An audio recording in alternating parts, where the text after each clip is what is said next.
السلام علیکم محترم ولیدونکو، پام وکړئ د نن ورځې تازه مهمه او وروستۍ خبرونو ته.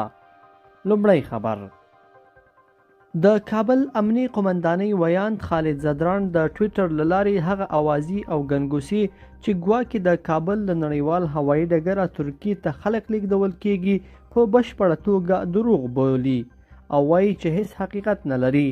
نوموړی زیاتوي ساعت وړاندې ځینو کسانو هوایي ډګر ته مراجعه کړې وه چې د امنیتي موظفینو لخوا بیرته رخصت شوي دي. دوهم خبر: د امریکا د خارجه وزارت ویاند نیټ پرایس وایي پاکستان سره به ولاړ یو ځکه هغه مو د ترهګرۍ ضد جګړه کې تلپاتې مهم شریک بڼی دی. وایي ترهګري افغانستان، پاکستان او هند ته ګواښ دی چې ورته سیمه کې مو پام اړولی دی.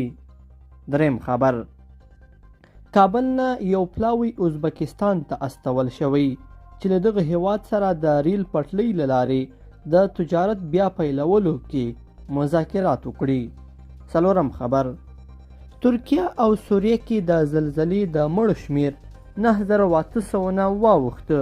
د ټپیانو شمیر بیا 43,000 ته نږدې شوی دی. څلورم خبر: د جاپان سفیر تاکشي اوکادا د بهرنیو چارو وزارت له سرپرست امیر خان متقي سره لیدلی دي. د بهرنیو چارو وزارت ویاند عبدالقهار بلخي په خپله ټویټر پاڼه لیکلي چې په دغې لیدنه کې د دواړو لورو په یو شمېر مهمو مسایلو، سیاسي، بشري همکاریو، د افغانستان او سیمې په اوسني وضعیت خبرې اترې شوې دي. د درنو لیدونکو په دې هیله چې دا د نن ورځې مهم او تازه خبرونه به مو راسره تر پایه پورې لیدلي وي.